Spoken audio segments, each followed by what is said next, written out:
দরজায় নূরের হাত ধরে দাঁড়িয়ে আছে সাদাব। সবার দৃষ্টি দরজার দিকে। কেউ যেন নিজের চোখে বিশ্বাস করতে পারছে না। সাদাব নূরের হাত যেভাবে ধরে আছে আর নূর শাড়ি পরা, হিসাব কেউ মিলাতে পারছে না। কিন্তু মনে মনে হয়তো উত্তরটা সবারই জানা। সবাই বকে হয়ে গেল, কি বলবে কি করবে কিছুই বুঝতে পারছে না। ফজলুর রহমান রাগত দৃষ্টিতে তাকিয়ে রইলেন সাদাফের দিকে। সাদাফ মাথা নিচু করে আছে। আজকে হয়তো মাথা উঁচু করে বলবার কিছুই নেই। মানুষকে সবসময় দুইটা রাস্তার মধ্যে যে কোনো একটা বেছে নিতে হয়, আত্মসম্মান অথবা ভালোবাসা। সাদাফ ভালোবাসাকে বেছে নিয়েছে, আত্মসম্মান আজ চলে যাক, কিছু যায় আসে না। ফজলুর রহমান ধীরে ধীরে সোফা থেকে উঠে এক কদম দু কদম করে এগিয়ে এলেন সাদাফের কাছে। সাদাফের দিকে তাকিয়ে বলেন, কেন করলে এটা? একবারও কি আমাদের কথা চিন্তা করলে না? আমরা তোমার বাবা চাচারা বেঁচে আসি, সেটা চিন্তা করলে না? আমাদের পরিবার আছে, সমাজ আছে, সবাইকে কি জবাব দেব? কি এমন বাধ্যতা হয়েছিল যার জন্য এভাবে চুপি চুপি বিয়ে করতে হলো? মানুষ 10 কথা বলবে, একই বাড়িতে থাকো তোমরা, কত ধরনের আঙ্গুল উঠবে তোমাদের উপরে, বুঝতে পারছো? আমাদের লালন পালনের উপর, আমাদের উপর সবাই আঙ্গুল তুলে বলবে ছেলে মেয়েদের আমরা মানুষ করতে পারিনি। কেন করলে এমন? নূর ভয়ে কাচুমাচু হয়ে শক্ত হয়ে ধরল সাদাফের হাত। ফজলুর রহমান তাকালো নূরের দিকে। জানে মেয়েটা বোকাশোকা, হয়তো সাদা বলেছে বা কোনোভাবে জোর করেছে, তাই বিয়ের জন্য রাজি হয়ে গেছে নূর। ভালোবাসে সাদাবকে, জানে ফজলুর রহমান। কিন্তু নূরকে এখন কি বলবে? ওকে কিছু বলেও তো লাভ নেই। কিছু বললে ভ্যাভ্যা করে কাঁদবে। সবচেয়ে বুদ্ধিমান তো ছিল সাদাব। সাদাব কেন এরকম একটি বোকামি করলো ভাবছে ফজলুর রহমান। আবার চোখ ঘুরে তাকালো সাদাবের দিকে, তারপর বলল, জবাব দিচ্ছ না কেন? সাদাব ধীরে ধীরে মাথায় তুলে তাকালো ফজলুর রহমানের দিকে, মাত্র মুখ খুলো।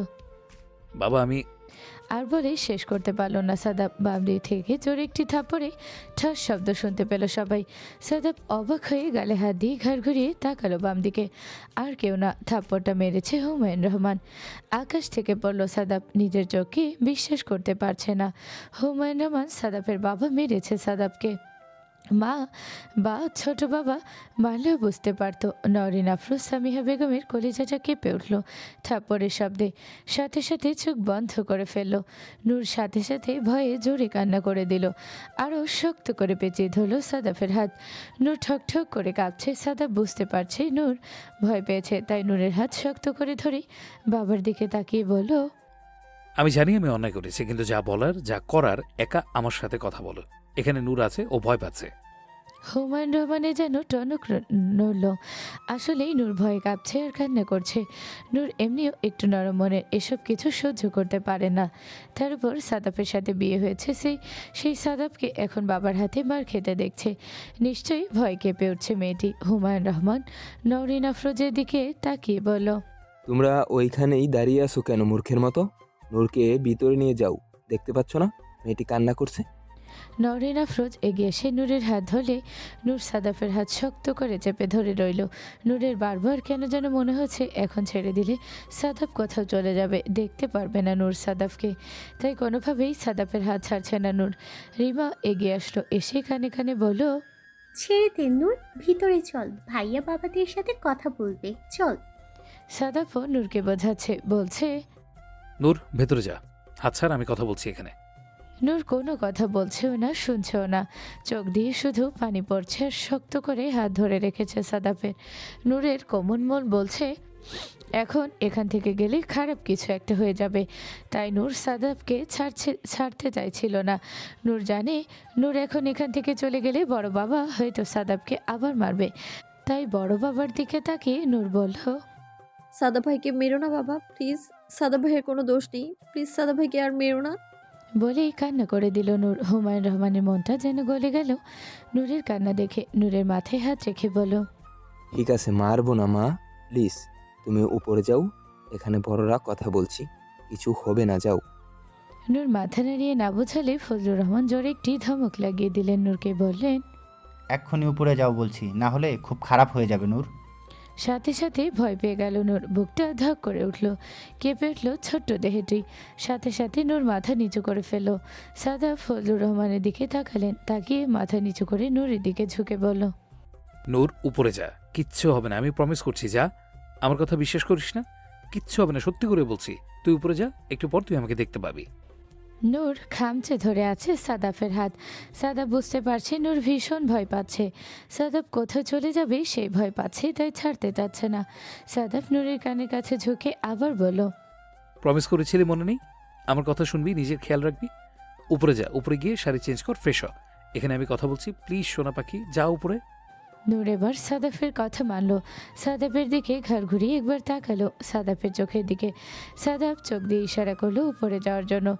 নূরের আকুল আবেদন সাদাফ চোখে দেখে বুঝতে পারছে, যেন বলতে চাচ্ছে। কোথাও যাবেন না আপনি, এখানেই থাকবেন, আমি যেন আপনাকে দেখতে পাই। সাদাব চোখ দিয়ে ইশারা করলো। নূর ধীরে ধীরে সাদাফের হাতটা ছেড়ে রিমার সাথে উপরে চলে গেল। নরিন আফরোজ তাকালো হুমায়ুন রহমানের দিকে, তারপর বললেন, এত বড় একটা ছেলের গায়ে হাত তুললেন কেন? কথাও তো বলা যেত। এবার সাহস করে সামিহা বেগমও এগিয়ে এলেন সাদাফের পাশে, দাঁড়িয়ে বললেন, না হয় ছেলে মেয়েরা একটা ভুল করে ফেলেছে, তাই বলে সবার সামনে ছেলেটাকে এভাবে মারবেন? আর এখন ভুলে যাবেন না, ও শুধু আপনাদের ছেলে না, নূরের স্বামীও হয়। নূরের সামনে ওকে কেন মারলেন? কোন স্ত্রীর সামনে স্বামীর গায়ে হাত তুললে কেমন লাগে তা আপনারা কখনো বুঝবেন না। ফজলুর রহমান অবাক হয়ে তাকালেন সামিহা বেগমের দিকে, বললেন, স্বামী? নূরের স্বামী? সামিহা বেগম বললেন, আপনি কি দেখেননি ওরা বিয়ে করে বাসায় এসেছে? তাহলে আপনি কেন মানছেন না? সত্যিটা কি না মানলে মিথ্যা হয়ে যাবে? নরিন আফরোজ হুমায়ুন রহমানের দিকে তাকিয়ে বলল, আমি কতবার বলেছি আপনাদের ওদের দুজনের বিয়ে দিয়ে দিন, আপনি কেন আমার কথা শোনেননি? এখন তো বুঝতে পারলেন নূর সাদাবকে ভালোবাসে, আর সাদাব যে ভালোবাসে সেটা তো আপনি সব সময় বুঝতে পারতেন। আপনি যে ওর বাবা, সবচাইতে কাছের ওর, আপনি ওর কোনো গোপন কথা জানেন না, এটা তো আমি বিশ্বাস করি না। মা হয়ে আমি কখনো ছেলের মনের কথা জানতে পারিনি, আপনি পেরেছেন। কী লাভ হলো জেনে? হুমায়ুন রহমানের মনের ভিতর যেন ঝড় বয়ে যাচ্ছে। জীবনে প্রথম ছেলের গায়ে হাত তুলেছে, ইচ্ছে করছে নিজের হাতটা নিজেই থেতলে ফেলতে। তারপরও ছেলের দিকে তাকিয়ে বলল, যদি আগে শাস্তিটা দেওয়া যেত তাহলে হয়তো এই ভুল করার সাহস পেত না। যেখানে বাবারা জীবিত আছে, ওর একটা পরিবার আছে, সমাজ আছে, নূর না হয় ছোট, ওর কথা রাজি হয়ে গিয়েছে, কিন্তু ও কি বুঝলো না সমাজে মানুষকে কি জবাব দিব? এক বাড়িতে থাকি আমরা, মানুষ নানান কথা বলবে, বলবে রাতারাতি এমন কি হয়ে গেল, কাউকে কিছু না জানিয়ে বিয়ে হয়ে গেল। সাদাব বাবার দিকে তাকিয়ে বলল, আমি এত সমাজের ধার ধারি না। আমি নূরকে ভালোবাসি, তাই নূরকে বিয়ে করেছি। আর তোমাদের সাথে আমার কথা হয়েছিল, যেদিন নূর নিজে থেকে বলবে ও আমাকে চায়, ভালোবাসে, সেদিন তোমরা মেনে নেবে। আজকে নিশ্চয়ই প্রমাণ পেয়েছো নূর আমাকে ভালোবাসে, তাহলে মেনে নিচ্ছ না কেন? হুমায়ুন রহমান সাদাফের দিকে তাকিয়ে বলল, চুপ কর বেদব, আবার বাবাদের মুখে মুখে তর্ক করছো। মেনে নেইনি। তুমি কি কখনো বিয়ের প্রস্তাব দিয়েছো? নূর কখনো এসে বলেছে? বলেনি। আর একই বাড়িতে তো ছিলাম, কোথাও তো চলে যাচ্ছিলাম না, বা নূর অন্য কোথাও বিয়ে দিয়ে দিচ্ছিলাম না। এত তাড়াহুড়ার কি ছিল তোমার? ছিল তাড়াহুড়ার অনেক কিছু। আমি পৃথিবীর সবকিছু নিয়ে রিস্ক নিতে পারি, কিন্তু নূরকে নিয়ে না। যেভাবে তোমরা দুজন আমার সাথে লুকোচুরি খেলছিলে, আমার সহ্য হচ্ছিল না। নূর শুরু থেকেই আমার, তোমরা দুজনই জানতে, বাড়ির আর কেউ জানুক আর না জানুক। তারপরও তোমরা কেন মেনে নিচ্ছ না? ফজলুর রহমানের দিকে তাকিয়ে সাদাব বলল, আর ছোট বাবা, তুমি নিশ্চয়ই ভুলে যাওনি ছোটবেলায় তুমি নূরকে আমার হাতে তুলে দিয়ে কসম করে বলেছিলে নূর আজ থেকে আমার। তো সেদিন থেকে নূর আমার হয়ে গিয়েছে। এখন নূরের উপর তোমাদের চেয়ে আমার অধিকার বেশি। ফজলুর রহমান অবাক হয়ে তাকালেন সাদাফের দিকে, তারপর বলল, অধিকার ফলাবি? অধিকার বাসায় রাখবো না, নূরের কাছেই রাখবো না। তুই অধিকার কি দিয়ে ফলাবি? কোথায় নিয়ে রাখবি নূরকে? রোজগার করিস, বাড়িঘর আছে, কোথায় নিয়ে রাখবি? নিজেই তো থাকার কোথাও ঠাঁই হবে না। আগে বাপ চাচার ছায়া থেকে বের হয়ে নিজে কিছু করে দেখা। নিজে নূরকে নিয়ে রাখবি এমন একটা বাড়ি করে দেখা, তারপর নূরের কথা চিন্তা করিস। এতদিন তোর বাবা হয়ে ভেবেছি, আজকে আমি নূরের বাবা হয়ে ভাবছি। আমার মেয়েকে আমি এমন কোনো ছেলের হাতেই দিব যাকে আমি ভরসা করতে পারি। যা, বাবার ভরসা জোগানোর চেষ্টা কর। যেদিন তোর উপর আমি ভরসা করে নূরের হাত তুলে দিয়ে বলতে পারবো, সেদিন তুই নূরকে পাবি। নূর সে পর্যন্ত আমাদের বাড়িতেই থাকবে। হুমায়ুন রহমান চোখ দুটো বন্ধ করে মাথা নিচু করে রইলেন। সাদাব জানতো এমন কোনো কথাই আসবে বাবাদের মুখ থেকে, সেজন্য আগে থেকে নূরকে প্রমিস করিয়ে রেখেছে যা বলবে তা যেন নূর শোনে, নিজের যেন যত্ন নেয়। সাদাব আগে থেকেই প্রিপেয়ার ছিল এই সিদ্ধান্তের জন্য। সাদাব মুচকি হেসে বলল, আমি জানতাম সিদ্ধান্ত এমনই আসবে। আমিও তার জন্য প্রস্তুত, তোমাদের যে কোনো শাস্তি মেনে নিতে প্রস্তুত। তবে আজকে থেকে নূর শুধু আমার। শুধু নূর কেন, সারা দুনিয়া এখন থেকে জানবে নূর শুধু আমার। বাকিটা আমি সামলে নেব। যা যা করতে বলেছ সব করব। নিজের পায়ে দাঁড়াবো। নিজে এমন একটা জায়গা তৈরি করব যেখানে আমি তোমাদের কাছ থেকে নূরকে নিয়ে রাখতে পারি। কথাগুলো বলেই হুমায়ুন রহমানের দিকে তাকালো সাদাব। তাকিয়ে বলল, নূরের খেয়াল রেখো। আমি যাওয়ার পর নূর অনেক কানাকাটি করবে, খেতে চাইবে না, শরীরের অযত্ন করবে, অসুস্থ হয়ে যাবে। তোমাদের হাতে আমি নূরকে তুলে দিয়ে গেলাম। ভুলে যেও না, নূর আজ থেকে শুধু আমার আমানত তোমাদের কাছে। নওরিন আফরোজ সাথে সাথে বলল, পাগল হয়ে গিয়েছিস তুই? তোর বাবারা বলল আর তুই বের হয়ে যাবি?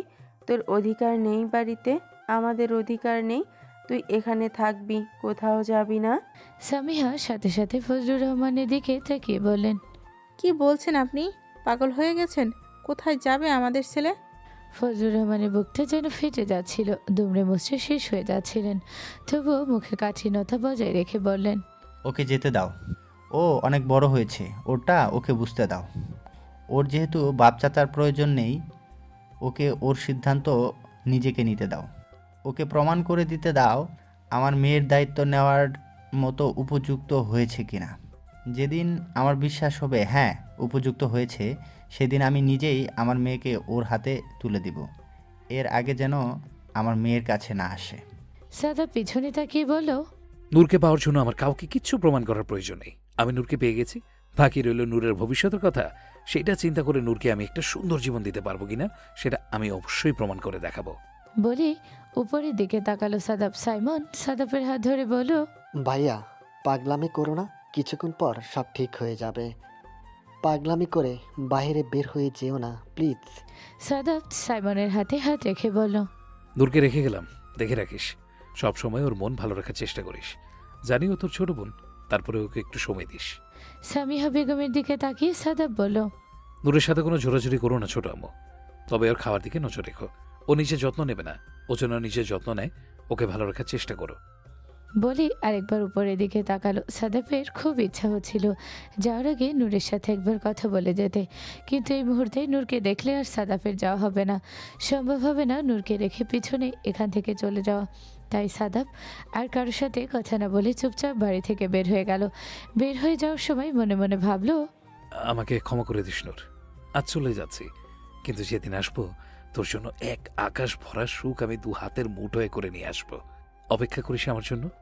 সাদাব বাড়ি থেকে বের হয়ে গেছে 5 মিনিট হলো। 5 মিনিট ধরেই বাড়ির নিচের তলায় কারোর সাথে কারো কোনো কথা নেই। সবাই যেন সব দেখে গেল, একজন আরেকজনের দিকে শুধু তাকিয়ে আছে। ফজলুর রহমান অপরাধীর ন্যায় তাকালো হুমায়ুন রহমানের দিকে, তাকিয়ে বলল, ভাইজান, আপনি কি আমার উপর রাগ করেছেন? হুমায়ুন রহমান জানে তার বুকটা ঝাঁঝরা হয়ে গেছে, আজ যেন রক্তক্ষরণ হচ্ছে বুকের কোথাও। তার ভীষণ আদরের ছেলে, তার গালে আজ থাপ্পড় মেরেছে, এমনকি বাড়ি থেকে পর্যন্ত বের করে দিয়েছে। ছেলেটা কোথায় থাকবে, কোথায় ঘুমাবে, কোথায় খাবে? এমনিতেই অসুস্থ ছেলেটা, তবুও বুকে পাথর চাপা দিয়ে দীর্ঘ একটি শ্বাস ফেলে ফজলুর রহমানের দিকে না তাকিয়ে বলল, না, তোর যা ভালো মনে হয়েছে তাই সিদ্ধান্ত নিয়েছিস। ও তো একার আমার ছেলে নয়, তোরও তো ছেলে। আমি এর মধ্যে আর কিছু বলবো না। বলেই চুপচাপ সিঁড়ি ভেঙে আস্তে আস্তে উপরের দিকে চলে গেল। নিস্তব্ধ হয়ে গেলেন ফজলুর রহমান। ভাইয়ের মুখে এমন ধরনের কোনোদিন কোনো কথা শোনেনি ফজলুর রহমান। এতটা শান্ত কিন্তু যেন মনে হচ্ছে ভিতরে কোনো অশান্ত ঝড় বইছে, যার প্রভাব কারো উপরে পড়ুক চাচ্ছে না হুমায়ুন রহমান। তাই তাড়াতাড়ি স্থান ত্যাগ করলেন। নওরিন আফরোজও কিছু বলার ভাষা পাচ্ছে না। সামিহা বেগমের দিকে তাকালেন, চোখ দিয়ে ঝরঝর করে পানি পড়ছে নওরিন আফরোজের। তাই উনিও সাথে সাথে উপরের দিকে চলে গেলেন হুমায়ুন রহমানের সাথে কথা বলার জন্য। স্বামীকে এরকম কখনো দেখেননি নওরিন আফরোজ। সাদাফের সাথে হুমায়ুন রহমানের যে সখ্যতা, যে আত্মিক বন্ধন, সেটা যেন নওরিন আফরোজের সাথে কখনো গড়ে ওঠেনি। উনি খুব ভালো জানেন ভিতরে ভিতরে মরে যাচ্ছে হুমায়ুন রহমান, কিন্তু বাহিরে প্রকাশ করতে পারছে না। এই মুহূর্তে উনি হুমায়ুন রহমানের সাথে থাকাটাই ভালো মনে করলেন। সামিহা বেগমকে চোখের ইশারায় সব বুঝিয়ে দিয়ে গেলেন। সাইমনও ধীরে ধীরে উপরে চলে গেল। বুঝতে পারছে না কি হবে, কিন্তু মনে মনে ভাবছে বাসা থেকে বের করাটা কি খুব জরুরি ছিল। কোথায় থাকবে সাদাব ভাইয়া? বাবার উপরে যেন এক প্রকার রাগী হলো সাইমন। মনে মনে ভাবতে লাগলো, বাসায় রেখে তো এই সত্যগুলো দেওয়া যেত। আর নূরের জন্য এর থেকেও ভালো ছেলে বা কোথায় পেত? চোখের সামনে এত ভালো ছেলে পেয়েও তাহলে ভালো লাগছে না?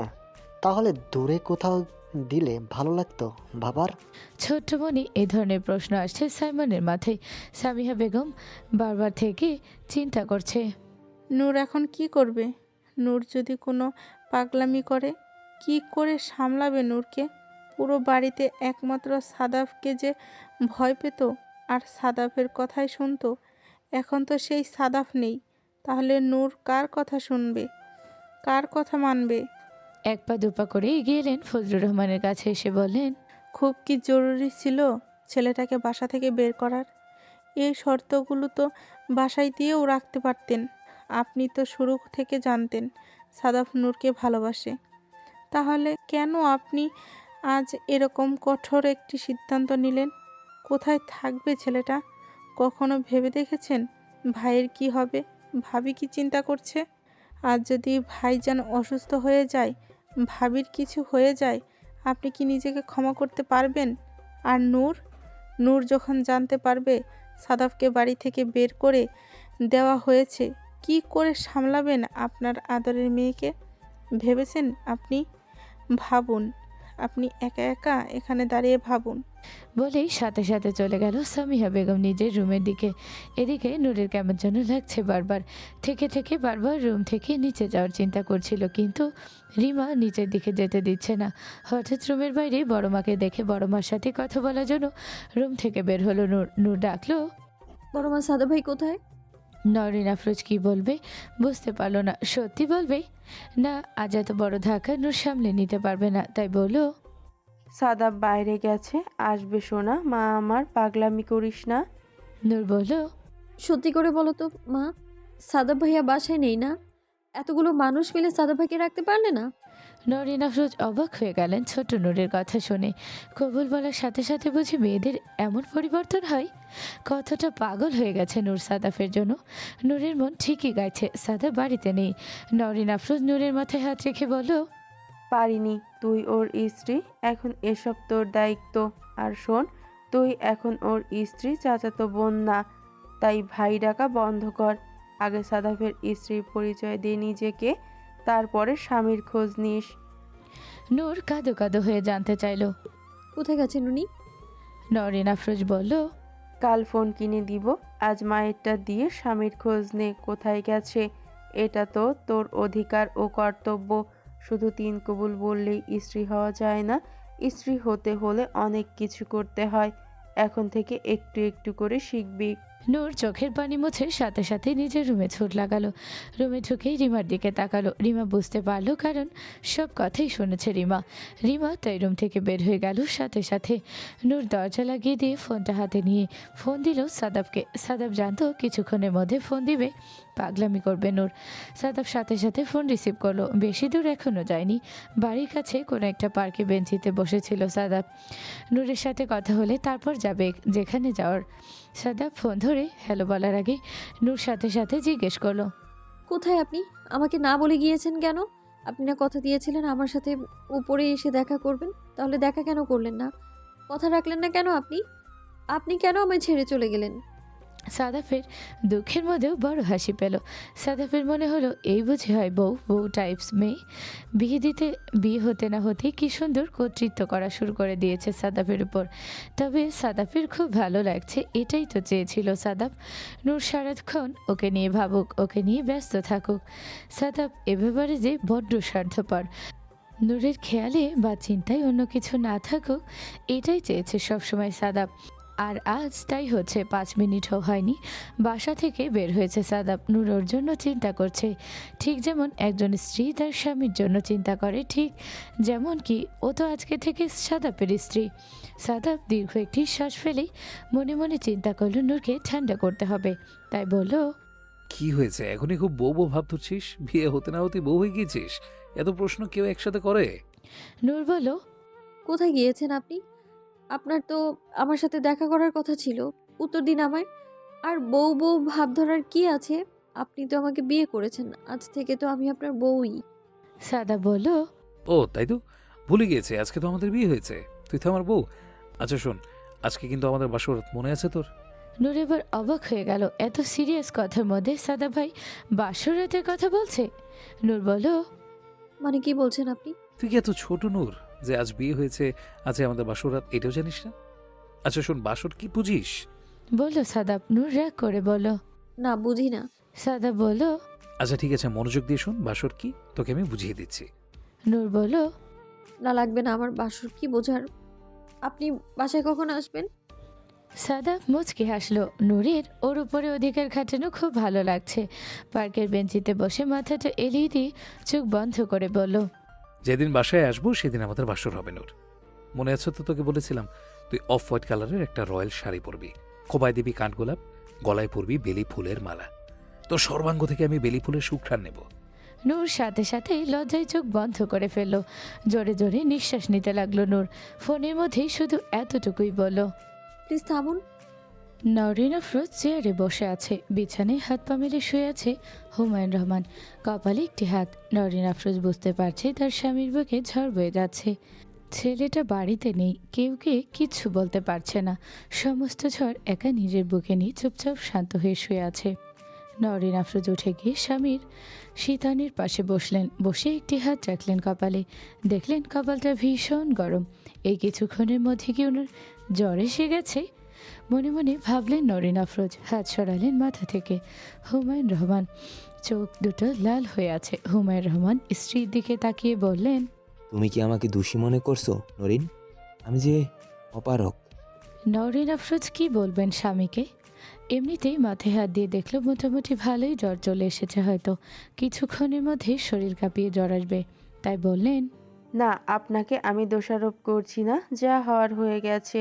এরপর থেকে আর যেন এমন কিছু না হয় সে চেষ্টা করতে হবে। তবে আপনাকে এখন সুস্থ থাকতে হবে। ছেলের জন্য 10 মিনিটও হয়নি শরীরে জ্বর বাঁধিয়ে বসে আছেন। মেরেছেন ছেলেকে, অথচ জ্বর চলে এসেছে আপনার। আর চোখ দুটো এমন অবস্থা কেন? হুমায়ুন রহমান এই প্রথম স্ত্রীর সামনে চোখ দিয়ে পানি ছেড়ে দিলেন। নওরিন আফরোজ অবাক হয়ে গেল। হুমায়ুন রহমান বললেন, আমি ভিতরে কষ্টটাকে ধরে রাখতে পারছি না নরিন। আমার কলিজার ছেলেটার গালে আমি আজকের জ্বর বসিয়েছি। এই প্রথম জীবনে হাত তুলেছি ওর গায়ে। আমার দিকে কিভাবে তাকিয়েছিল ছেলেটা! একটি কথা বলতে পারেনি আমার ছেলেটা। আমি জানি ফজলুরের কথায় ও বাড়ি থেকে চলে যায়নি। ও আমার অপারগতায় বাড়ি থেকে চলে গিয়েছে। আমি এর জন্য দায়ী। আচ্ছা, আমার ছেলেটা কোথায় আছে খোঁজ নিয়েছো? আমি না হয় নিতে পারছি না, ফোন করে জেনেছো গেছে কিনা, কোথায় আছে? নওরিন আফরোজ বললেন, মাত্রই তো গিয়েছে, এখনই এত টেনশন করছেন, তাহলে এতদিন থাকবেন কি করে? হুমায়ুন রহমান উঠে বসলেন। উঠে বসে নওরিন আফরোজের দিকে তাকিয়ে বললেন, হ্যাঁ, আমি পারছি না। আমার ছেলেটা কিভাবে আমার দিকে তাকিয়েছিল। ওই চোখ দুটো যে আমাকে শান্তি দিচ্ছে না নরিন। আমার খুব অস্বস্তি হচ্ছে। কিন্তু ফজলুরের কথায় ও তো যুক্তি আছে। যেখানে ধীরে ধীরে সবাই মেনে নিতে, সেখানেও তাড়াহুড়া করে কেন আবার বিয়ে করতে গেল? নওরিন আফরোজ সচকিত হয়ে তাকালেন স্বামী হুমায়ুন রহমানের দিকে। বললেন, আবার বিয়ে করতে মানে? হুমায়ুন রহমান ধরা পড়া দৃষ্টিতে বললেন। না মানে, নওরিন আফরোজ বললেন, আপনাকে আল্লাহর দোহাই লাগে আর কিছু লুকাবেন না। হুমায়ুন রহমান আর নিজেকে ধরে রাখতে পারলেন না। একে একে ছোটবেলা থেকে শুরু করে আজকে পর্যন্ত সব কথাই খুলে বলেন। এমনকি ফজলুর রহমানও জানে প্রথমবার যখন বিয়ে হয়েছিল সেই কথা, সব কিছু খুলে বললেন। নওরিন আফরোজ অবাক হয়ে তাকিয়ে রইলেন হুমায়ুন রহমানের দিকে। তারপর বললেন, এত কথা গোপন করে গেছেন? আমি তোর মা, আমি ওকে জন্ম দিয়েছি। আমার কি জানার অধিকার ছিল না? সেই 20 বছর বয়স থেকে আমার ছেলেটা বিবাহিত, বিয়ে করেছে, নূরকে বিয়ে করেছে। এমনও তো হতে পারতো আমি জানলে ব্যাপারটাকে অন্যরকমভাবে ম্যানেজ করতে পারতাম। আমি তো মা, কেন আপনি আমার সাথে শেয়ার করলেন না? না হয় সাদাব শেয়ার করেনি আমার সাথে, হয়তো আপনার সাথে ওর বেশি সখ্যতা ছিল, কিন্তু আমি তো আপনার স্ত্রী, আপনার প্রিয় স্ত্রী। আপনি কেন আমার কাছে এগুলো কথা গোপন করে গেলেন? ছেলের সম্পর্কে এত গুরুত্বপূর্ণ একটি কথা কেন আমার এত বছর পরে শুনতে হবে? এখনও ড্রয়িং রুমের সোফায় বসে আছে ফজলুর রহমান। বুঝে উঠতে পারছেন না কি থেকে কি হয়ে গেল। গতকালও তো এরকম চিন্তাও করতে পারেনি। ছেলেটা এমন একটি কাজ করে বসেছে, ফজলুর রহমানই বা কী করবে? শাস্তি দেওয়া তো প্রয়োজন ছিল। যখন ছেলে মেয়ে কোনো অন্যায় করে তাকে তো অবশ্যই বোঝাতে হবে, বুঝে কাজ না হলে শাস্তি দিতে হবে। ওনারও তো সন্তান সাদাব। ভিতরে ভিতরে ওনারও খুব খারাপ লাগছে। না জানি ছেলেটা কোথায় আছে, কোথায় যাবে, কোন বন্ধুর বাসায় যাবে, কিভাবে থাকবে। মনে মনে ভাবছে আর হৃদয়টা কেঁপে উঠছে ফজলুর রহমানের। কিন্তু কিছু করারও নেই। ছেলেটা যে শুধু ঘরমুখ। সবসময় মনে করে বাবা চাচাই সব কিছু করবে ওর জন্য, অন্য কাউকে কেয়ার করে না। কিন্তু সামাজিকতা বুঝতে হবে। এই পৃথিবীতে চলতে হলে দুনিয়াদারি বুঝতে হবে, সবার কথার মূল্যায়ন করতে হবে, গুরুত্ব দিতে হবে। ছেলেটা যে ভীষণ ঘরমুখ, ওকে বোঝাতে হবে মানুষ সামাজিক জীব। সমাজের কথা চিন্তা করে অনেক সময় অনেক সিদ্ধান্ত নিতে হয়। একা একা বিয়েটা করে ফেললো, ভাবলো না সমাজের মানুষ নানান কথা বলবে। যেহেতু ওরা কাজিন, একই বাড়িতে থাকতো, মানুষ নোংরা কথা বলতেও মুখে আটকাবে না। তাই ওর বাইরে যাওয়াটা দরকার ছিল। এখনও নিজের পায়ে দাঁড়াবে, সামাজিকতা বুঝবে, পরিশ্রম করবে, পৃথিবীকেই সেটা চিনবে। বাবাদের ছায়ার বাহিরে গিয়ে সত্যি দুনিয়াটা বুঝতে পারবে। দেখবে দুনিয়াটা এত সহজ নয়, যখন যা চাই তাই পেতে হবে এমন কোনো কথা নেই। সামিহা বেগম রুমে মন খারাপ করে বসে আছে, সাথে আছে রিমা ও সাইমন। সাইমন বলছে, ভাইয়াকে বাড়ি থেকে বের করাটা কি খুব বেশি প্রয়োজন ছিল? বাড়িতে রেখেও শাসন করা যেত, দূরে রাখা যেত। ভাইয়া তো তার ভুলগুলো বুঝতে পারত। আর এমন কী বা ভুল করেছে মা? চাচাতো বোনকে বিয়ে করেছে, এটা তো প্রথম না। এটা তো দুনিয়ার প্রথম না, আর অনেক জায়গাতে হয়। সাদাব ভাই তো ব্যক্তি হিসাবে দেখতে শুনতে অনেক ভালো। আমার তো মনে হয় নূরের জন্য এর থেকে বেস্ট কোনো ছেলেই হতো না। তাছাড়া ভেবে দেখো, নূর সবসময় এখানেই থাকবে, দূরে কোথাও যেতে হবে না। এর থেকে ভালো অপশন কি আর পেতাম? এমন শ্বশুর শাশুড়ি নূর কোথাও কি পেত? দেখা গেল তোমরা বাইরে বিয়ে দিতে, ভালো দেখে বিয়ে দিতে, কিন্তু সেখানে নূর সুখে থাকতো না। এখন তো নূর যাকে ভালোবাসে, পছন্দ করে, তাকেই বিয়ে করেছে। এটা কি খুব দোষের কিছু হয়ে গেছে মা? আমি তো বাবার কথা বুঝতে পারছি না। এদিকে রিমা চুপ হয়ে গেছে সাদাব ভাই এবং নূরের ব্যাপারে রিয়েকশন দেখে। তারপর রিমা নিজেদের সম্পর্কের কথা ভাবছে। ওদেরটা যখন জানাজানি হবে তখন কি হবে বুঝতে পারছে না। সাইমন রিমার দিকে তাকালো। সাইমন মনে মনে ভাবছে রিমা নিশ্চয়ই ভয় পাচ্ছে ওদের সম্পর্ক নিয়ে, কিন্তু সাইমন ভাবছে অন্য কিছু। সাদাব ভাইকে যদি বাড়ি থেকে বের করে দেয়, সেক্ষেত্রে সাইমনকে কী করবে? সামিহা বেগম একটি দীর্ঘশ্বাস ছাড়লেন, তারপর বললেন, তোমার বাবা সিদ্ধান্ত নিয়েছে, ওনার ওপরেই ছেড়ে দাও। আমরা আর এই সিদ্ধান্তে প্রশ্ন তুলে কি করব? বলো, যা হওয়ার তা হয়ে গেছে। এখন কিভাবে বাড়ির ছেলেটাকে বাড়িতে ফেরানো যায় সেই চেষ্টাই করতে হবে। এদিকে রুমে বসে এখনও কথা বলছে নূর ও সাদাব। নূর ফোন রাখতে নারাজ, সাদাব বলছে রেস্ট নিতে, কিন্তু নূর বলছে লাগবে না, বারবার বলছে। আপনি বাড়িতে আসেন। সাদাব বলল, আচ্ছা ঠিক আছে, শোন নূর, নূর বলল। হুম। সাদাব বলল, কালকে স্কুলে আসবি। নূর বলল। কেন? সাদাব মনে মনে ভাবলো কি একটা মাথা মোটা মেয়ে বিয়ে করছে, তাই মেয়েকে রাগ দেখিয়ে বলল। তোকে পড়াবো, তাই তোর কিছু জ্ঞানের দরকার, সেই জ্ঞান দেবো।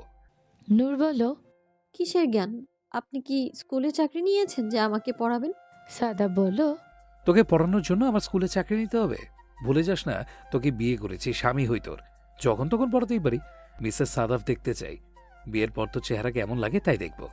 নূর লজ্জা পেল। মিসেস সাদাব কথাটি শুনে হৃদয়টা যেন পুলকিত হলো, দুলে উঠল যেমন বাতাসে দোলে ওঠে কোনো খুলমিলতা ফুল। নূরও ধীরে ধীরে বলে উঠল। আমিও দেখতে চাই। সাদাব বলল। কি? নূর বলল, চাচাতো ভাই যখন স্বামী হয় তখন তাকে দেখতে কেমন লাগে সেটাই দেখতে চাই। সাদাব মনে মনে বলল, সেটা তুই এত বছর ধরেই দেখছিস। বিয়ে তো আর আজকে করিনি, কোলে বসিয়ে কবুল বলিয়েছি। আমি কি দুনিয়ার প্রথম স্বামী যে কিনা তার বউকে তার কোলে বসিয়ে কবুল বলেছিল? মনে মনে হাসলো সাদাব, তারপর বলল, আচ্ছা ঠিক আছে মাথা মোটা, কালকে স্কুলে চলে আসবি। এখন রাখছি, কালকে দেখা হবে কেমন? নূর সাথে সাথে বলল। কিন্তু আপনি এখন কোথায় যাবেন? সাদাব বলল, যাচ্ছে এক বন্ধুর বাড়িতে, চিন্তা করিস না, আগামীকালকে দেখা হবে, সব বলবো। ঘুমিয়ে থাক, রাখছি, বাই। নূর ফোন কেটে সাথে সাথে ফোনটা বুকে নিয়ে মুচকি মুচকি হাসতে লাগলো। কেমন যেন লাগছে, সদ্য বিবাহিত লাগছে নিজেকে। মিসেস সাদাব ভাবতেই নূর সারা ঘরে টেবিলে দৌড়িয়ে আয়নার সামনে গিয়ে দাঁড়ালো। এখনও লাল শাড়িটি পরে আছে নূর। মিসেস সাদাব লাগছে দেখতে, খুঁটিয়ে খুঁটিয়ে নিজেকে দেখছে নূর। আচ্ছা কেমন হবে সেই সকালগুলো, যে সকালগুলো ঘুম থেকে উঠেই নূর চোখ খুলেই সাদাবকে দেখবে। ইস, আর কিছু ভাবতে পারল না নূর। লজ্জার সাথে সাথে দুই হাত দিয়ে নিজের মুখ ঢেকে ফেল। ধীরে ধীরে আর অস্পষ্ট সুরে গুনগুন করে আওড়ালো, আমি এখন মিসেস সাদাফ। সাদাব পার্কের বেঞ্চে বসে আকাশের দিকে তাকিয়ে মনে মনে বলল, তুই সব সময় মিসেস সাদাফ ছিলি নূর। 6 বছর আগে যখন আমার কোলে বসে কবুল করেছিস তখনও মিসেস সাদাফ ছিলি। প্রথম যখন কথা বলে শিখেছিস, কত শতবার তোকে কবুল বলেছি, তখনও তুই মিসেস সাদাফ ছিলি। প্রথম যখন হাঁটতে শিখেছিস, তোকে কোলে নিয়ে আমি এখানে সেখানে যেতাম, কত শত কিছুর বায়না ধরতি। দেওয়ার আগে তোকে 3 বার করে কবুল বলাতাম, তুই তখন মিসেস সাদাফ ছিলি। শুধু তুই বুঝতে পারিসনি নূর। রাতটা সাদাব সোহান নামে একটি বন্ধুর বাড়িতে কাটিয়ে দিবে। অন্য কোনো বন্ধুদের এখনও জানায়নি সোহানের সাথে বিদেশে লেখাপড়া করেছিল এবং সোহান সব কিছু জানে, তাই সোহানের বাসায় থাকাটাই ভালো মনে করেছে সাদাব। পরদিন থেকে একটি বাড়ি ভাড়া নিবে। এভাবে অন্যের বাসায় থাকাটা সাদাবের ভালো লাগে না। সাদাব হোটেলে থাকতে চেয়েছিল, কিন্তু সোহান বাধ্য করেছে সোহানের বাসায় আজ রাতটুকু আতিথেয়তা গ্রহণ করার জন্য। সোহানদের বাসায় রাতে ডিনার শেষে ড্রয়িং রুমে বসে টিভি দেখছিল সোহান এবং সাদাব। আজকে বাসায় কেউ নেই, সবাই গ্রামের বাড়িতে গিয়েছে 1 সপ্তাহের জন্য, আর তাই সাদাব না করেনি। যেহেতু বাড়ি খালি তাই থাকাই যায়, তবে শুধুমাত্র 1 দিনের জন্য। সোহান বলল, তাহলে কেমন বাড়ি খুঁজছিস? বড় ছোট কেমন ধরনের বাড়ি খুঁজছিস? বউ এসে মাঝে মধ্যে থাকতে পারবে এমন বাড়ি, নাকি 2 বেডরুম ডাইনিং হলেই হবে? সাদাব সোহানের দিকে তাকিয়ে বলল, 2 বেডরুমও বেশি হয়ে যায়, বেডরুম দরকার একটা, বাকি 4-5টা রুম থাকুক, সমস্যা নেই, যাতে বউ আসলে আমার বেডরুম ছাড়া অন্য কোথাও থাকতে না পারে। বলেই হেসে দিল সাদাব। এক বউকে এ জীবনে কতবার বিয়ে করবি? সামনেও তো বিয়ে হবে, যখন সবাই মেনে নিবে তখন বিয়ে হবে। আচ্ছা সাদাফ, তুই বাড়ি থেকে বের হলি কেন? এমন তো না যে তোর চাচার এটা একার বাড়ি। সাদাব সাথে সাথে সোহানের দিকে তাকিয়ে বলল, আমার বা চাচার বলে কোনো কথা না, চাচা আমার বাবার মতো। চাচা যখন বলেছে বাসা থেকে বের হয়ে যেতে, তাই বের হয়ে যাওয়াটাই আমার কর্তব্য। আমি জানি আমি অন্যায় করেছি, আর আমার চাচা আমার বাবার মতো, তাই আমাকে শাস্তি দেওয়ার শতভাগ অধিকার ওনার আছে।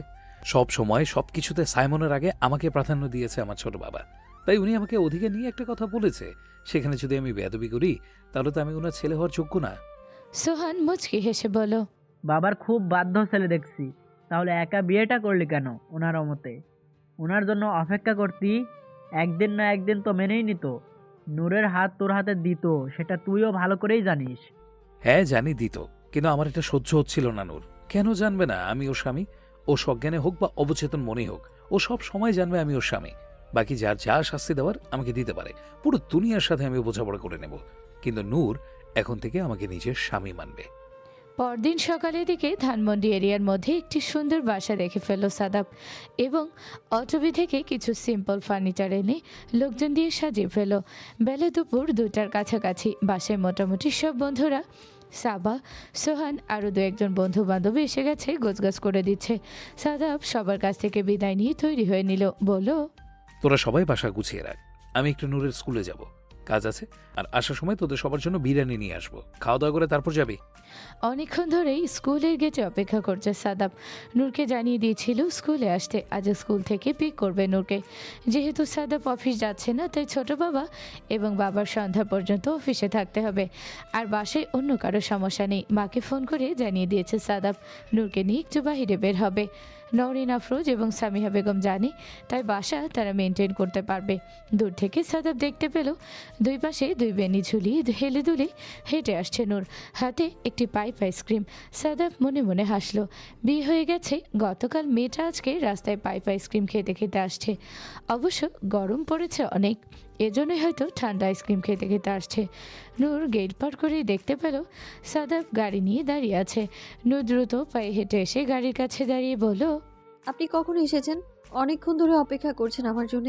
সরি, আমি একটু আইসক্রিম খাওয়ার জন্য দাঁড়িয়েছিলাম। বলেই সাদাবকে কিছু বলার সুযোগ না দিয়ে গাড়ির দরজা খুলে সামনের সিটে বসে পড়ল নূর। তারপর বলল, কোথায় যাব আমরা? সাদাব বলল। চল, গেলেই দেখতে পারবি। নূর বলল, কোথায় যাচ্ছি বলেন না। সাদাব বলল, তোর স্বামীর বাড়ি। স্বামীর বাড়ি কথাটা শুনি নূর লজ্জায় লাল নীল হয়ে গেল। তারপর কিছুক্ষণ পর বলল, আপনি বাড়ি কিনেছেন? সাদাব নূরের দিকে তাকিয়ে বলল, বাড়ি কিনবো কেন, ভাড়া নিয়েছি। তোর কি সারা জীবন বাইরে থাকার ইচ্ছে নাকি?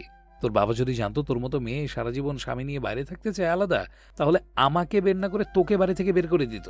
কথাটা শুনে নূরের মন খারাপ হয়ে গেল। সাদাব ভাইকে যে ফজলুর রহমান বের করে দিয়েছে তা নূর শুনেছে, জানে, তাই চুপচাপ মাথা নিচু করে বসে রইল। সাদাব বুঝতে পারল নূরের মন খারাপ হয়েছে, তাই নূরের মন ভালো করার জন্য বলল, আচ্ছা চল, বাসায় চল। বাসায় গিয়ে কি কি করবো সেটা চিন্তা কর। স্বামীর বাড়িতে আজকে প্রথম যাচ্ছিস, বিবাহিত জীবনের প্রথম দিন। কিভাবে সংসার করবি ভেবে দেখেছিস? হুমায়ুন রহমান দুপুরে লাঞ্চের সময় ছেলের কেবিনে বসে আছে। ছেলের খালি কেবিনে বসে বারবার সাদাফের কথা মনে করছে। ফজলুরের সামনে চায় না দুর্বলতা দেখাতে, তাই চুপচাপ ছেলের কেবিনে বসেছিল হুমায়ুন রহমান। ফজলুর রহমান বড় ভাইয়ের কেবিনে গিয়ে খুঁজে না পেয়ে বুঝতে পেরেছেন কোথায় থাকতে পারে, তাই উনিও চলে আসলেন সাদাফের কেবিনে। ফজলুর রহমান কেবিনে প্রবেশ করতেই হুমায়ুন রহমান মাথা তুলে তাকালেন, তারপর বললেন, কিছু বলবি? ফজলুর রহমান ভাইয়ের দিকে তাকালেন। একদিনেই চেহারাটা মলিন হয়ে গেছে। বললেন, না ভাইজান, এখনও লাঞ্চ করিনি। লাঞ্চ অর্ডার করেছি, দুই ভাই এখানেই বসে খাবো। ফজলুর রহমান এখনও তাকিয়ে আছে হুমায়ুন রহমানের দিকে, তবে হুমায়ুন রহমানের মাথা নিচু করে বসে আছে। হ্যাঁ না কিছুই বলল না। ফজলুর রহমান খানিক থেমে আবার বললেন, ভাইজান, আপনি কি আমার উপর রাগ করেছেন? হুমায়ুন রহমান ফজলুর রহমানের দিকে তাকিয়ে বললেন, না, তোর উপর আমার কোনো রাগ নেই। তুই তোর জায়গায় ঠিক আছিস। তবে সত্যি কথা বলতে ছেলেটার জন্য আমার ভীষণ চিন্তা হচ্ছে। আর তাছাড়া কখনো ওর সাথে আমি গলা চওড়া করে কথা পর্যন্ত বলিনি, কিন্তু গতকাল চর মেরেছি। তারপর থেকে আমার ভালো লাগছে না কোনো কিছু। তবে সত্যি তোর উপর আমার কোনো রাগ অভিমান কিছুই নেই। মেয়ের বাবা হিসেবে তুই যা করেছিস তাই একদম ঠিক করেছিস। ফজলুর রহমান ভাইয়ের দিকে তাকিয়ে বললেন, মেয়ের বাবা হয়ে না ভাইজান, সাদাবের বাবা হয়ে আমি এই সিদ্ধান্ত নিয়েছি। সাদাব যা করেছে ভুল করেছে। সাদাব ভালো করেই জানতো আমরা আজ হোক কাল হোক ওদের বিয়ে করিয়ে দেব। তাই সমাজের কথা চিন্তা করে আমাদের মান সম্মানের কথা চিন্তা করা উচিত ছিল। নূরকে ভুলভাল বুঝিয়ে একা একা বিয়ে করাটা ঠিক হয়নি ওর। নূরকে আপনি আমার থেকে ভালো করে চিনেন। সাদাব হয়তো এমন কিছু বলেছে যার জন্য নূর আপনার আমার কথাও ভাবতে ভুলে গিয়েছে, বিয়েতে রাজি হয়ে গিয়েছে। কিন্তু বিয়েটা হয়তো দেরি হলেও হতো। আমাদের ছেলে মেয়ে, আমরা নিশ্চয়ই ওদের সুখের কথা রেখে অন্য কিছুর কথা ভাবতাম না। কিন্তু পরিবার পরিজন আত্মীয় স্বজনের কাছে সাদাব আমার মাথাটা নিচু করে দিয়েছে ভাইজান। সবাই মুখ তুলে বলবে আমার মেয়ে একা প্রেম করে চাস্তো ভাইয়ের সাথে বিয়ে করে ফেলেছে, বাবা মাকে না জানিয়ে। আমাদের লালন পালনের উপর আঙ্গুল উঠবে ভাইজান। আমাদের ছেলে আমাদের মেয়ে এক বাড়িতে থেকেও আমরা ওদের ভালো মন্দ বুঝ দিতে পারিনি, মানুষ এটাই বলবে। হুমায়ুন রহমান জানে ফজলুরের প্রত্যেকটি কথাই সঠিক, সেজন্যই ছোট ভাইয়ের প্রতি কোনো রাগ বিদ্বেষ নেই হুমায়ুন রহমানের। তাই বললেন, আচ্ছা, এখন এইসব কথা রাখ, তাহলে ক্ষুধা পেয়েছে, চল খাওয়া দাওয়া করি। হুমায়ুন রহমান টপিকটা বাদ দিতে চাইলেন। ওনার আর কিছু ভাবতে ভালো লাগছে না। ভাইয়ের কথাও সঠিক মনে হচ্ছে, এদিকে ছেলের জন্য খুব খারাপ লাগছে। গাড়ি চলতে চলতে একটি বিরিয়ানি দোকানের সামনে থামলো সাদাফ। নূর জিজ্ঞেস করলো, এখানে কেন থামলেন? লাঞ্চ করবেন? সাদাফ বলল, না, কয়েক প্যাকেট বিরিয়ানি কিনে নিয়ে যাব ফ্রেন্ডসদের জন্য। ওরা আছে সবাই ফ্ল্যাটে, ওখানে যাব, তুইও খাবি চল। নূর কিছু মনে করলো না, ফ্রেন্ডসদের সাথে বলেছে তাই ভাবলো নতুন বাড়ি নিয়েছে, তাই হয়তো ফ্রেন্ডসদের দাওয়াত দেওয়া হয়েছে। 5 মিনিটের মধ্যে কয়েক প্যাকেট বিরিয়ানি কিনে নিয়ে গাড়ির পেছনে রেখে ড্রাইভ করতে শুরু করলো সাদাব। নূর জিজ্ঞেস করলো, কে কে এসেছে? সাদাব বলল, চল গেলে দেখতে পারবি কে কে এসেছে। ঠিক 20 মিনিট ড্রাইভ করে ধানমন্ডি নিজের বাড়ির সামনে চলে আসলো সাদাব। নূর বাড়িটিকে দেখে এক নজরে পছন্দ করে ফেলল। বাইরেটা খুব সুন্দর। জিজ্ঞেস করলো, কোন ফ্লোরে? সাদাব বলল, টপ ফ্লোর। বাড়ির মালিকের একটা ফ্ল্যাট আছে, মাঝে মধ্যে মালিক নিজে এসে থাকে, আর এর থেকে নিচে পাইনি, তবে লিফট আছে, সমস্যা নেই, আয়। 10 তলা বিল্ডিংয়ের 9 তলায় থাকছে সাদাব। লিফট আছে তাই নূরের কোনো টেনশন হলো না। সাদাব খাবারের প্যাকেটগুলো নিয়ে নূরকে বলল, আয় আমার সাথে। নূর হেঁটে হেঁটে লিফট পর্যন্ত চলে আসলো। নূরের আজ কেমন যেন খুশি খুশি লাগছে মনের মধ্যে। গতকাল রাত থেকেই সাদাফের সাথে কথা বলার পর সাদাব যখন নূরকে মিসেস সাদাব বলেছিল, তখন থেকে কেমন যেন নূরের মিসেস সাদাব ফিলিংস চলে আসছে। মনে হচ্ছে এটা যেন সত্যি ওর শ্বশুরবাড়ি।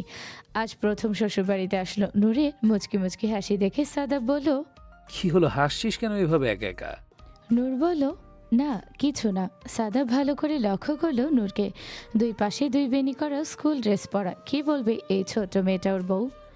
আশেপাশে মানুষ দেখলেও তো মনে হয় নারী নির্যাতন মামলা দিয়ে দিবে, শিশু আইনে মামলা হয়ে যাবে। মনে মনে ভাবতেই হাসলো সাদাব। কবে বড় হবে এই পিচ্চি মেয়েটা?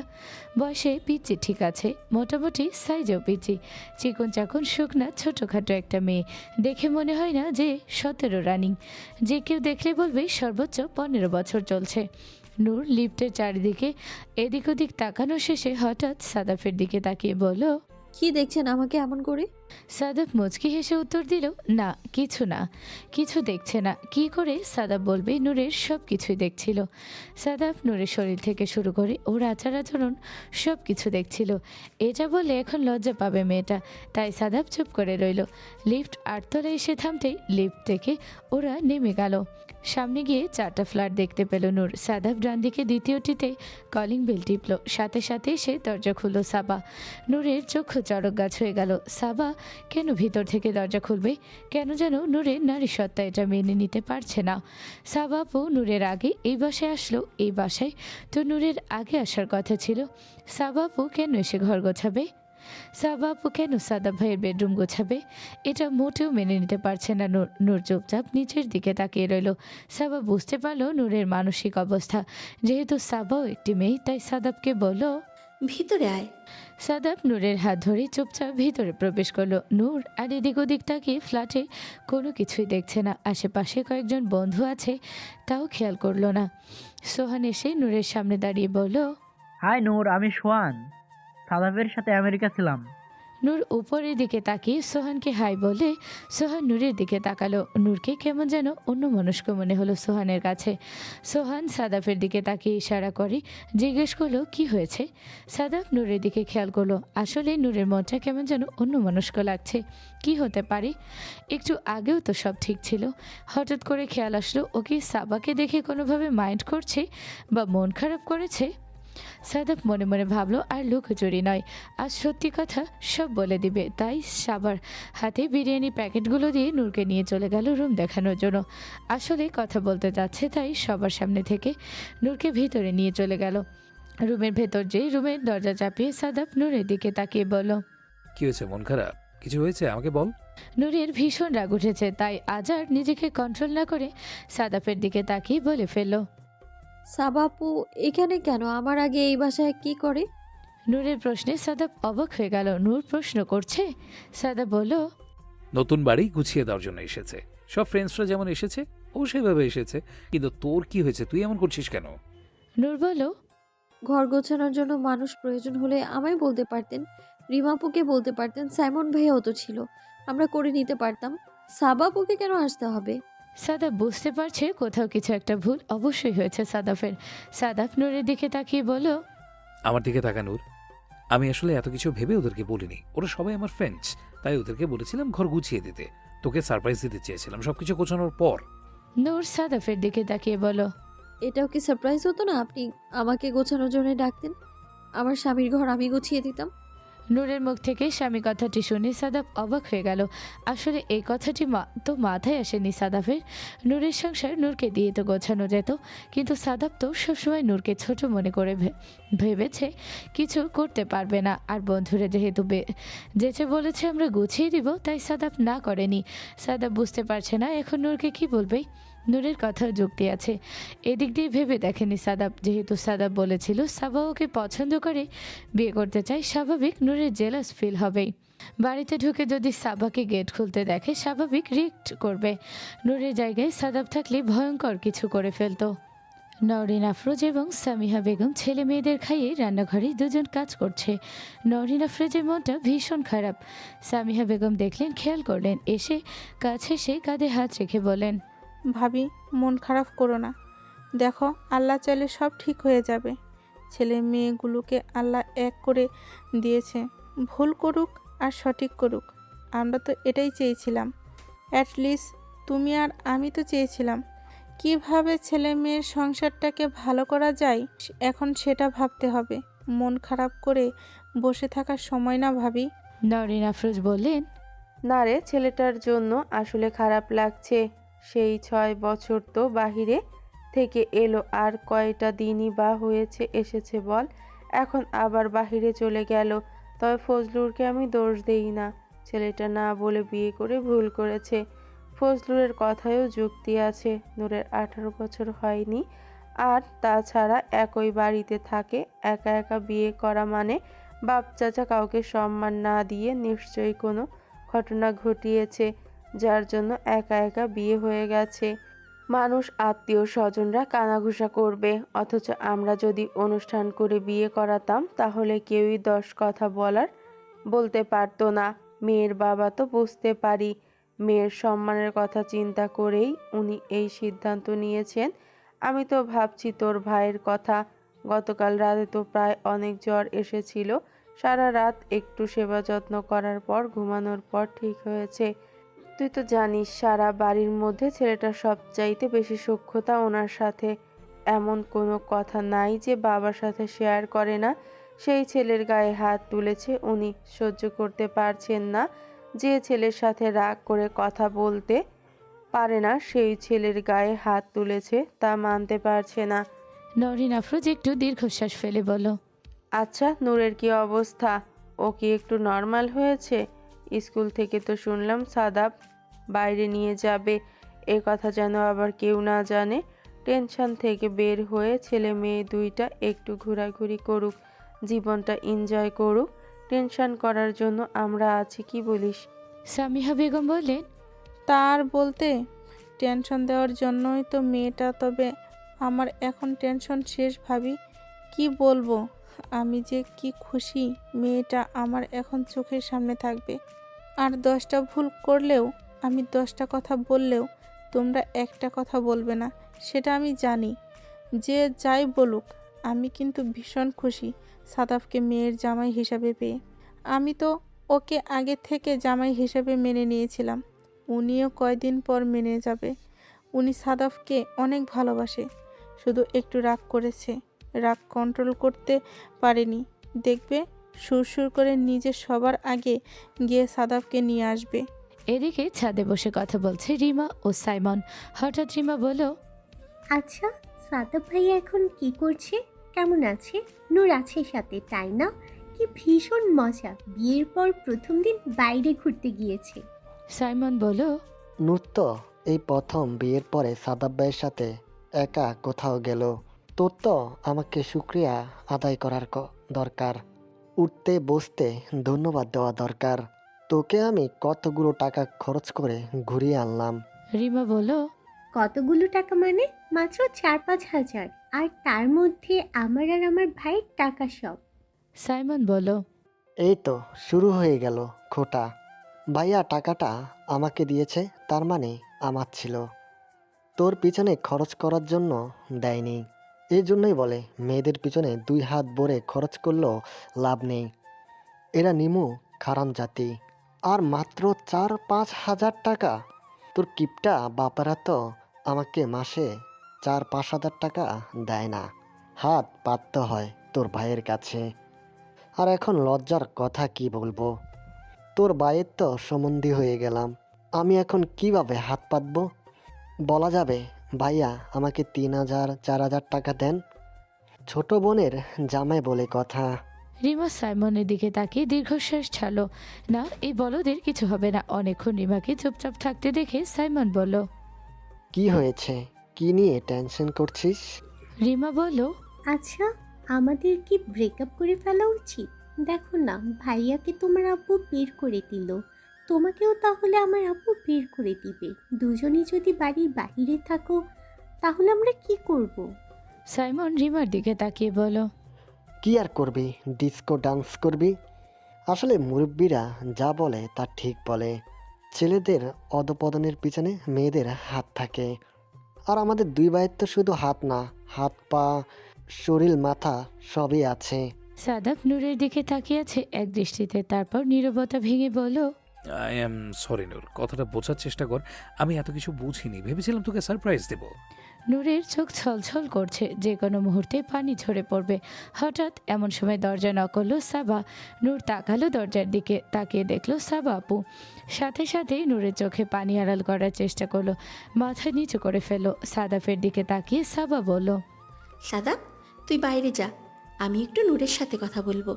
সাদাব বলল, কিন্তু সাবা বলল, যা না সাদাব, যা করার তুই করেছিস, এখন বাকিটা আমাকে দেখতে দে তো। নূর অবাক হয়ে গেল, ভাবলো কি কথা বলবে সাবা আপু নূরের সাথে। সাবা আপু কি সব কথা শুনে ফেলেছে? লজ্জায় তাকাতে পারছে না নূর। উপরে সাদাব বাহিরে চলে গেল। যাওয়ার আগে একবার নূরের দিকে তাকালো। খুব খারাপ লাগছে সাদাবের। সারপ্রাইজ দিতে চেয়েছিল, খুশি করতে চেয়েছিল, উল্টো মেয়েটাকে দুঃখী করে ফেললো। যাওয়ার সময় দরজাটা চাপিয়ে দিয়ে সোহানদের সাথে সোফায় গিয়ে বসে পড়লো সাদাব। সাবা নূরের দিকে তাকিয়ে নূরের থুতনি ধরে মুখটা উপরে তুলে বলল, তুমি জানো তুমি আমার থেকে কত বছরের ছোট? নূর অবাক হয়ে তাকালো সাবার দিকে। সাবা নূরের চোখের পানি মুছতে মুছতে বলল, তুমি আমার থেকে গুনে গুনে 10 বছরের ছোট। নূর বুঝতে পারছে না সাবা আপু কী বলবে, তাই জানার জন্য তাকিয়ে রইল সাবা আপুর দিকে। সাবা বলল, তুমি জানো সাদাব তোমাকে কখন থেকে ভালোবাসে? নূর অবাক হয়ে গেল। সাবা আপু জানে সাদাব ভাই নূরকে ভালোবাসে? নূর অবাক দৃষ্টিতে তাকিয়ে চুপচাপ চেয়ে রইল, কিন্তু চোখ যেন বলছে নূর জানতে চাই। সাবা বলতে শুরু করলো, যেদিন থেকে তোমার জন্ম হয়েছে, তোমাকে প্রথম কোলে নিয়েছে, বিশ্বাস করবে না, সাদাব তোমাকে সেদিন থেকে ভালোবাসে। আর এই কথা আমরা প্রত্যেকটা মানুষ জানি, প্রত্যেকটা বন্ধু জানি। সাদাব তোমাকে কোলে নিয়ে যখন স্কুলে আসতো তখন থেকে জানি। সাদাব তোমার হাত ধরে যখন কলেজে আসতো তখন থেকে জানি। যখন সাদাব বিদেশে চলে যায় আমরা তখন থেকে জানি। সাদাবের ভালোবাসার, সাদাবের তোমার জন্য কষ্ট পাওয়ার, সাদাবের বিরহের, সব কিছুর, প্রত্যেকটার বিরহের সাক্ষী আমরা। সাদাবের সারা জীবনের অপেক্ষা তুমি। সাদাবের বয়স 27, প্রায় শেষের দিকে, আর তোমার 17 রানিং। বুঝতে পারছো, সাদাব তোমাকে 17 বছর ধরে ভালোবাসে। আর আমরা 17 বছর ধরেই জানি ও তোমাকে ভালোবাসে। আর বোকা মেয়ে সাদাব বলল আমরা একটু দুষ্টুমি করলাম, আর তুমি মেনে নিলে। আমার বয়স কত তাহলে? আমার বয়স 27 বছর। তোমার কি মনে হয় এখন আমার বিয়ে হয়নি? আমি সাদাবের জন্য অপেক্ষা করছি। আর সাদাব আর আমার যদি সম্পর্ক থাকতো তাহলে কি সাদাব 6 বছর বিদেশে থাকতো আমাকে ফেলে? নূর হঠাৎ বলল, তাহলে আপনি যে বলেন সাদাব ভাই আপনাকে ভালোবাসে, আপনাকে প্রপোজ করেছিল? সাবা মুচকি হাসলো নূরের বাচ্চামো দেখে। 10 বছরের ছোট্ট একটা মেয়েকে ভালোবাসা বোঝাচ্ছে। সাবা নিজের উপরে হাসলো, তারপর বলল, ওগুলো সাদাব তোমাকে ভালোবাসা বোঝানোর জন্য করেছে। সাদাবের উপর তোমার যে অধিকার সেটা বুঝিয়ে নেওয়ার জন্য করেছে। তুমি যে সাদাবকে ভালোবাসো সেটা তোমার অনুধাবন করার জন্যও বলেছে। সহজ ভাষায় ও তোমাকে জেলাস ফিল করাতে চেয়েছে। আর দেখো কত না কাজ হয়েছে। সেদিন থেকে তুমি জ্বলে পুড়ে মরেছো সাদাবের জন্য। তার আগে হয়তো তুমি এত বুঝতেও পারোনি সাদাব যে তোমাকে কত ভালোবাসে। তুমি যে সাদাবকে এত ভালোবাসো সেটাই কি তুমি বুঝতে পেরেছিলে? সেদিন তুমি জানলে আমার সাথে সাদাবের সম্পর্ক। সেদিন থেকে তোমার ভিতরে সাদাবের জন্য ভালোবাসা, অনুভূতি তুমি বুঝতে পেরেছো। আর সেই অনুভূতি বোঝানোর জন্যই সাদাব মিথ্যে নাটকটুকু করেছিল। এরপর ঘটনা ক্রমে সত্য ঘটনাটা তোমাকে আর বলা হয়নি। আর for your kind information madam, আমার বিয়ে হয়ে গেছে, তাই আপনার ভয় পাওয়ার কিছুই নেই। এবার আর চোখের পানি ধরে রাখতে পারল না নূর। এবার যেন খুশির কান্না ছুটল। দুঃখের কান্না আটকাতে রাখতে পারলেও খুশির কান্না আটকে রাখতে পারল না নূর। ভ্যা ভ্যা করে কেঁদে দিল নূর। বাইরে থেকে হঠাৎ সাদাপের কানে আসলো নূরের কান্নার শব্দ। সাথে সাথে দাঁড়িয়ে গেল সাদাপ। নূরের কান্না শুনে সাথে সাথে দাঁড়িয়ে গেল সাদাব। সাথে সাথে সোহান বলে উঠল, দাঁড়া, এখন ভিতরে যাবি না, নূরকে স্বাভাবিক হতে দে। আমি জানি কি হয়েছে এতক্ষণ, সবার সাথে আমার কথা হয়েছিল। তোরা যা করেছিস এগুলোকে বলে বাচ্চামু। ছোট্ট একটা মেয়ে, ওর সাথে এভাবে না করলেও পারতি, অন্য কোনোভাবে বুঝাতি। সাদাব বিচলিত হলো। মনে মনে কেমন যেন লাগছে, নূরের কান্না ওর সহ্য হচ্ছে না। তবুও সাদাব সোফায় বসলো। সাবা আছে, হয়তো সামলে নেবে। সোহানের দিকে তাকিয়ে বলল, এত দূর পর্যন্ত বিষয়টা গর্বে মাথা থেকে চলে গিয়েছিল। শুধু 2-1 দিন ওকে একটু বলেছিলাম সাবা আমাকে পছন্দ করে বিয়ে করবে। আমি জাস্ট নূরের অনুভূতি জানতে চাচ্ছিলাম, আমাকে নিয়ে ও কি ফিল করে বুঝতে চাচ্ছিলাম। পরবর্তীতে এমন এমন ঘটনা কিছু ঘটলো, মাথা থেকেই চলে গিয়েছে। বিষয়টা ক্লিয়ার করা দরকার। আজকে এখানে না আনলে হয়তো এটাও মাথায় আসতো না, বিষয়টা যে ক্লিয়ার করা হয়নি, ক্লিয়ার করা দরকার। সোহান সাদাবের দিকে তাকিয়ে বলল, মেয়েটার বয়স অনেক অল্প, ভালোবাসি বোঝাতে একটু সময় তো লাগতোই। এত বছর ধৈর্য ধরেছিস, আর না হয় কিছুদিন ধৈর্য ধরতি। তা না, তোর তো আর ধৈর্য কুলাচ্ছে না। সাদাব সোহানের দিকে তাকিয়ে বলল, বাজে কথা রাখতো, ধৈর্য কুলাচ্ছে না মানে? নূরের জন্য আমি সারা জীবন অপেক্ষা করতে রাজি আছি। শুধু চাচ্ছিলাম ও আসলে কি আমাকে ভালোবাসে কিনা, বা আমার প্রতি ওর কোনো অনুভূতি সৃষ্টি হয়েছে কিনা জানতে। এর মধ্যে রুম থেকে বেরিয়ে আসলো সাবা। সাবার হাসি খুশি মুখ দেখে সাবার দিকে তাকিয়ে যেন সাদাব একটু আশ্বস্ত হলো। নূরের কান্নাও থেমে গিয়েছে। সাদাব উঠে দাঁড়ালো। নূরের রুমের দিকে পা বাড়াবে অমনি সাবা বলল, 2 মিনিট পরে যার নূর কান্না করেছে, ও বুঝতে পেরেছে যাই হয়েছে ওর আর আমার মধ্যে কথা হয়েছে। তুই এগুলো কিছুই জানিস না, ওকে এগুলো কিছুই বুঝতে দিবি না, বুঝলি? নূরকে একটু নর্মাল হতে দে। 2 মিনিট পরে রুমে যাবি, কেমন? আর শোন, এতদিন শুধু তোর ভালোবাসার কথা জেনে এসেছি। মেয়েটা অনেক ছোট, কিন্তু এই ছোট্ট হৃদয় তোর জন্য বিশাল ভালোবাসার অট্টালিকা গড়ে রেখেছে। তোকে ভালোবেসে সেই অট্টালিকায় একটি ছোট্ট বাগান করেছে, যেখানে অসংখ্য ভালোবাসার কলি নূর তোকে ভালোবেসে ফুটিয়েছে। এখন তুই সেই কলিগুলোকে যত্ন নিয়ে ফুল করে দিস, বুঝেছিস? সাদাব কোনো কথা বলল না, বিনিময় শুধু মুচকি হাসলো। তারপর এক পা দুপা করে ধীরে ধীরে এগিয়ে গেল নূরের রুমের দিকে। দরজা হালকা চাপানো ছিল। দরজা ধীরে ধীরে ধাক্কা দিয়ে খুলে নিঃশব্দে ভিতরে ঢুকলো সাদাব। নূর নিচের দিকে তাকিয়েছিল। সাদাবের উপস্থিতি বুঝতে পেরেছে, কিন্তু মাথা তুলে তাকাতে পারছে না। সাদাব ধীরে ধীরে এগিয়ে এলো নূরের পানে। 2 হাতের আঁচলে নূরের মুখটা ধরে ধীরে ধীরে উপরের দিকে তুলে দেখলো সত্যি সদ্যই কান্না করেছে। চোখে পানি নেই, কিন্তু চোখের কোণে চিকচিক করছে। অশ্রুকান্না ঠিক তারার মতো। সাদাফের আর কোনো কথা বলতে ইচ্ছে হলো না। চুপচাপ নূরের মাথাটা নিজের বুকে রাখলো, রেখে বলল, শুনতে পাচ্ছিস আমার হৃদয়ের স্পন্দন? আমার হৃদয়ের প্রত্যেকটি স্পন্দন শুধু তোর কথা বলে নূর। এই হৃদয়ে কখনো কেউ ছিল না, থাকবেও না। যেদিন থেকে বুঝতে শিখেছি এটা আমার হৃদয়, এটি কারো নামে স্পন্দিত হতে পারে, সেদিন থেকে শুধু তোর নামে স্পন্দিত হয়েছে নূর। আমার প্রত্যেকটা হৃদয় স্পন্দন শুধু তোর নামেই হয়েছে। যখন তুই আমার বুকে এসেছিস, আমার হৃদয় স্পন্দন যেন আরও বেড়ে গিয়েছে। যখন তুই আমার থেকে দূরে গিয়েছিস, আমার হৃদয়টা কেঁপে উঠত। তুই কি করে ভাবলি এই হৃদয়ে তোকে ছাড়া আমি অন্য কাউকে স্থান দিয়েছি?